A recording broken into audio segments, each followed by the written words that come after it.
माननीय श्री दीपेंद्र सिंह हुड्डा जी। सभापति महोदय, मैं सदन का ध्यान चल रहे किसान आंदोलन से उत्पन्न गंभीर स्थिति की ओर ध्यान आकर्षण करना चाहता हूं। आज 4 फरवरी को किसान आंदोलन का ये 72वां दिन है। सारी सर्दी बारिश में लाखों की तादाद में लोग किसान आंदोलन में शामिल हैं। इस दौरान 11 राउंड बातचीत के सरकार और किसान के बीच बेनतीजा बातचीत के 11 राउंड हुए। फिर भी आज जो स्थिति है, टिकरी बॉर्डर पे पहली ट्रैक्टर ट्रॉली से आखिरी ट्रैक्टर ट्रॉली तक 4-5 लेन 17 किलोमीटर लंबा धरना। सिंगू बॉर्डर पे पहली ट्रैक्टर ट्रॉली से आखिरी ट्रैक्टर ट्रॉली तक 21 किलोमीटर लंबा धरना। अलग अलग गाजीपुर बॉर्डर पे बाकी जगह कई लाख लोग आज भी इन धरना स्थलों पर विश्वास रखे अपने मन में शांति और संयम से बैठे। पिछले इन 72 दिन में इन धरनों स्थलों से 194 किसानों के शव, जिन्होंने अपनी जान कुर्बान कर दी, शहादत दे दी, अपने अपने गांव में वापस लौटे। ये वो लिस्ट है।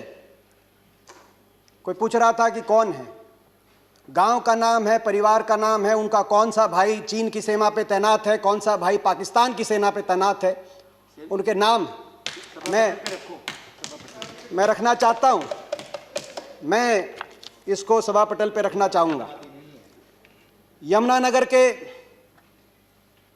स्वर्गीय रणदीप सिंह गुंदियाना गांव के, गड्डी गुजरान करनाल के स्वर्गीय राजेश चहल, जिसका भाई आज भी लद्दाख में तैनात है। पाई के स्वर्गीय अजय ढुल, बड़ौदा गांव के भाई स्वर्गीय भाई अजय कुंडू, जिनके मैं घर गया, लगभग इनके परिवारों से मिलने गया, जिनके घर पे एक उनकी विधवा और 3 बच्चे। विधवा इतनी पढ़ी लिखी भी नहीं है, कोई नौकरी कर पाएगी। 3 लड़कियां हैं, तीनों अभी स्कूल में अनमैरिड हैं। कैसे उनकी शादी होगी, कैसी व्यवस्था होगी? बेटी बचाओ बेटी पढ़ाओ का नारा देने वाली सरकार, उनकी बेटियों को कौन बचाएगा, कौन पढ़ाएगा? सैकड़ों जान चली गई, मगर सरकार के मुंह से संवेदना का एक अक्षर नहीं निकला। आज मैं देख रहा था कि मैंने सभी भाजपा की तरफ से जो लोग बोले, उनके वक्तव्य को ध्यान से सुना। इन 194 परिवारों के लिए कोई संवेदना के शब्द की बात तो दूर की बात है, जिक्र तक नहीं हुआ।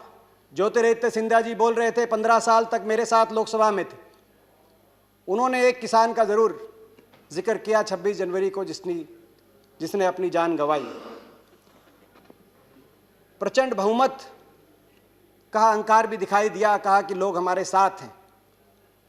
मगर इन इलाकों के अंदर जनता का विश्वास ये सरकार खो चुकी है। इसका अंदाजा इस बात से लगाया जा सकता है कि हरियाणा में मुख्यमंत्री अपने गृह क्षेत्र में या उप मुख्यमंत्री अपने गृह क्षेत्र में को कार्यक्रम भी नहीं कर पाएंगे, ना कर पा रहे।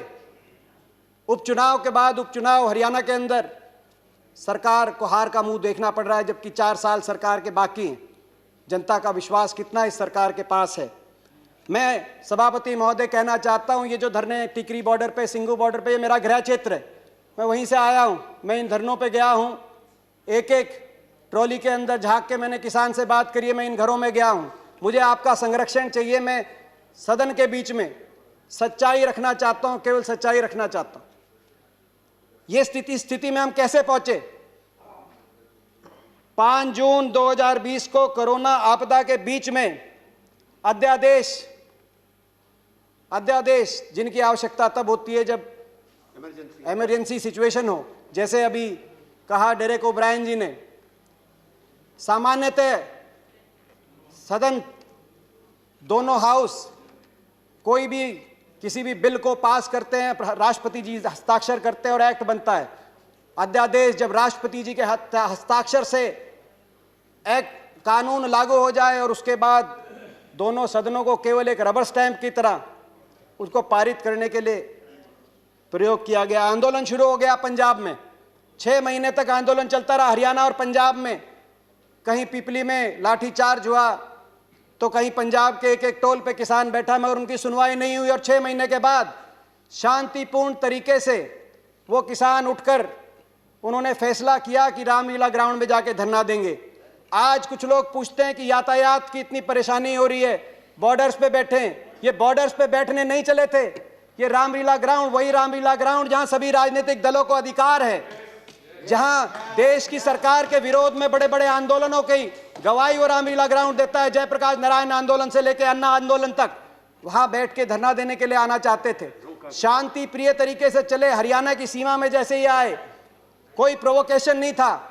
हरियाणा की सरकार ने हमलावर हो गई। हरियाणा की सरकार सोचा था, उस समय किसान केवल शांति से जा रहे थे, सोचा था रोक लेंगे, मगर ये वही खून है जो देश की सीमा पर दुश्मन की गोली और गोलों के सामने छाती अड़ाए खड़े हैं, उनसे पीछे नहीं हटते। सरकार की लाठियों से, आंसू गैस से और वाटर कैनन से ये पीछे नहीं हटने वाले थे। चलते बढ़ते गए, दिल्ली की सीमा पे आए। 25 नवंबर को दिल्ली की सीमा पे पहुंचे। वहां पर देश की राजधानी की सीमा सील कर दी गई और वहां से धरना शुरू हुआ। उसके बाद सारी सर्दी, बातचीत पे बातचीत, तारीख पे तारीख, बेनतीजा बातचीत। और आखिरी दौर में भी जब 11वां राउंड हुआ तो सरकार ने बातचीत एक तरफा अपनी तरफ से बंद करी और अपमानित करके 5 घंटे तक बैठे रहे सारे किसान संगठनों के प्रतिनिधि। और 5 घंटे के बाद उनको बताया गया टेलीफोन पे कि सरकार की तरफ से बातचीत समाप्त हो चुकी है। उसके बाद उठ के गए। 26 जनवरी की घटना का जिक्र हुआ। 26 जनवरी को जो कुछ भी हुआ, लाल किले पे जो हुआ वो असहनीय।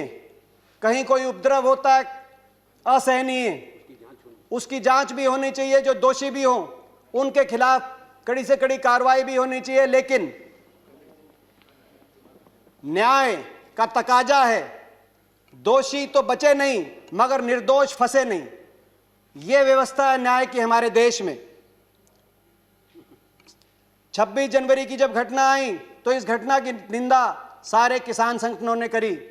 उन्होंने सबने अपने आप को इस घटना से अलग कर दिया और कहा जो दोषी हैं उच्च स्तरीय निष्पक्ष जांच हो।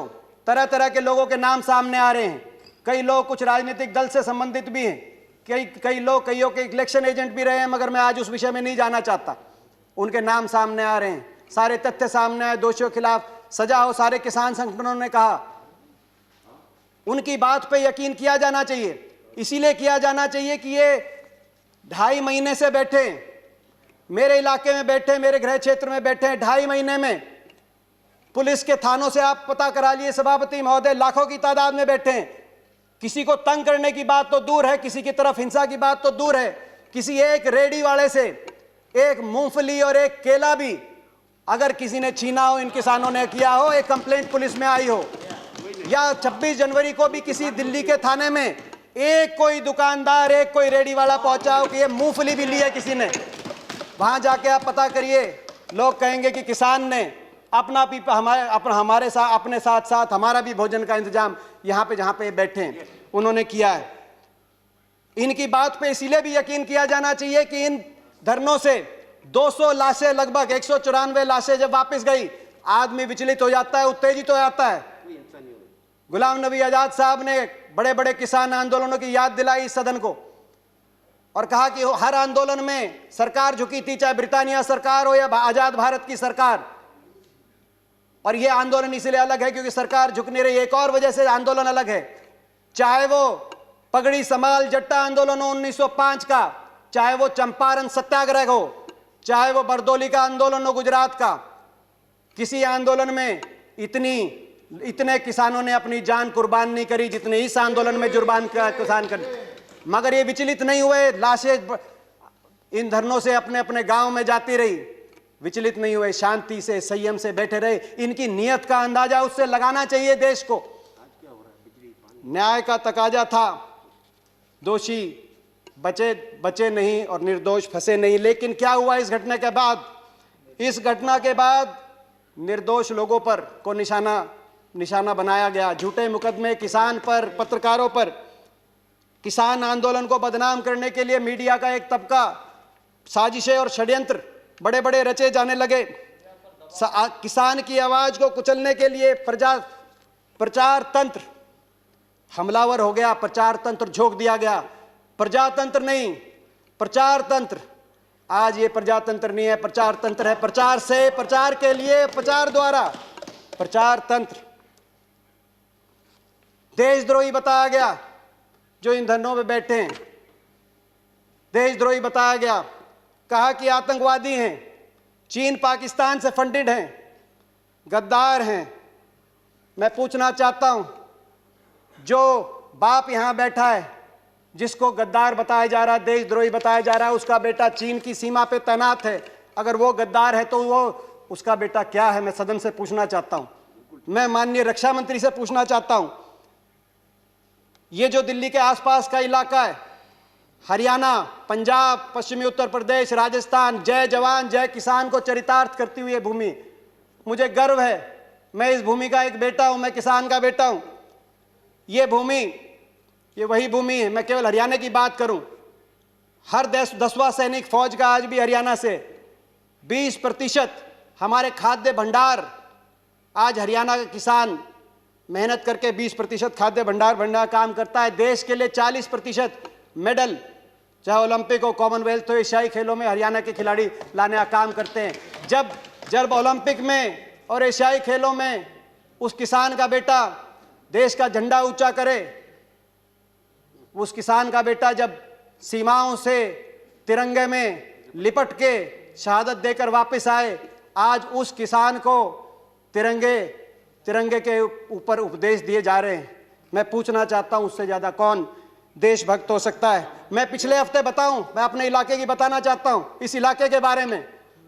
मैं पिछले हफ्ते में मेरे क्षेत्र में, मेरे गृह क्षेत्र में 3 डेड बॉडी आई, एक अरुणाचल से, एक लद्दाख से। सिवाना गांव बेरी के अंदर बीएसएफ के जवान शहीद सचिन, गांव जूडी कोसली के अंदर शहीद दीपक कुमार यादव, और खरखड़ा गांव के अंदर शहीद कैप्टन जगतार सिंह। 3 बॉडीज वापस आई, 3 बॉडीज देश की सीमाओं से वापस आई, शहादत दिए।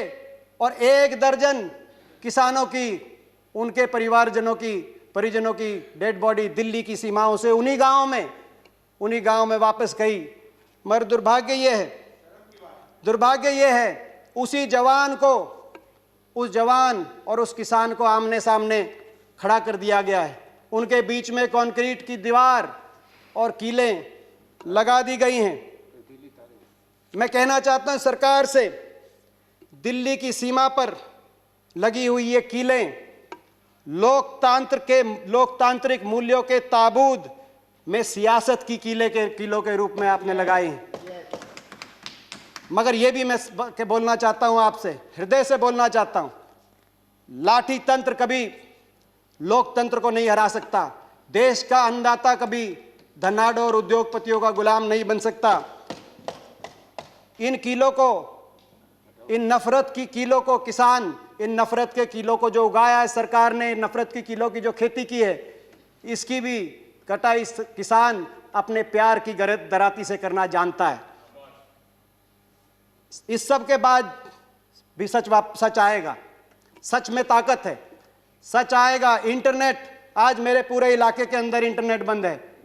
आपके इंटरनेट, आपकी दीवारें, आपके पहरे, आपकी कीलें सच को रोक नहीं पाएंगी। सच बाहर आएगा, एक दिन सच जरूर आएगा और हम न्याय और अन्याय की लड़ाई जरूर जीतेंगे।